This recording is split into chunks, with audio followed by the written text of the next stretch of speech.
जय हिंद साथियों। तो आज का दिन एक बहुत ही ख़ास दिन होने वाला है और आज के वीडियो में मैं आप लोगों को बताऊंगा कि आज 14 अप्रैल है और पूरे कंट्री में जितने भी फायर पर्सनल है आज के दिन को बहुत ही गर्व से मनाया जाता है। और एक्चुअली आज 14 अप्रैल को हम लोग गर्व से इसलिए मनाते हैं। खैर आप लोग जानते हैं कि नहीं जानते मुझे नहीं पता, अगर जानते हैं तो भी ठीक है, नहीं जानते तो भी ठीक है। फिर भी मैं आप लोगों को एक चीज़ बता देता हूँ कि ठीक आज से सेकेंड वर्ल्ड वॉर का टाइम था। 24 फरवरी 1944 को एक एसएस स्टेकन नामी कार्गो जहाज़ जो कि बिरकनहेड यूनाइटेड किंगडम से चल के कराची होते हुए हमारा विक्टोरिया डॉक में आता है, जिसको अभी मुंबई डॉक के नाम से जाना जाता है। और तकरीबन ये 12 अप्रैल 1944 को हमारा जो डॉक है मुंबई डॉक में आता है और 12 से लेकर के 14 अप्रैल यानी 2 दिन तक वो जहाज़ उसी डॉक में रहता है।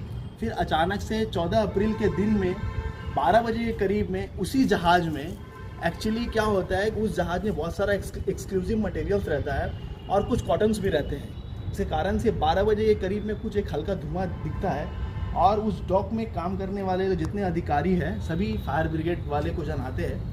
जनाने के बाद क्या होता है कि वहाँ के जो फायर पर्सनल है उस धुआं के कारण से उसको कुछ दिख नहीं पाता है। इसके कारण से अराउंड 4 बजे करीब एक और धमाका होता है और वो धमाका इतना ज़ोरदार धमाका होता है कि उसके आसपास में छोटे मोटे जो शिप रहते हैं सभी में काफ़ी फायर हो जाता है, बहुत ही तेज़ फायर हो जाता है। इसके कारण से उस फायर को कंट्रोल करने में टोटल हमारे फायर ब्रिगेड के 66 जवान का जान चली जाती है।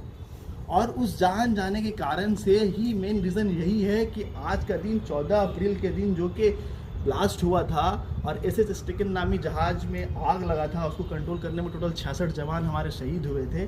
तो वही शहीद दिवस के तौर पर हम लोग आज 14 अप्रैल के दिन को फायर सेफ्टी डे के तौर पर मनाते हैं।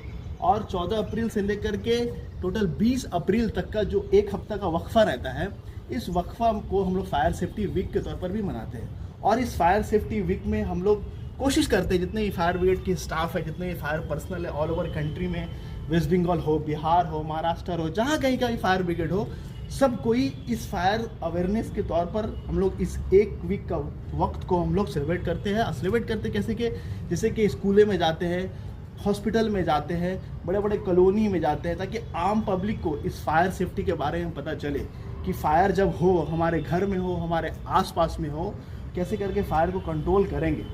तो यही एक बात है जो कि हम लोगों के लिए बहुत गर्व की बात है।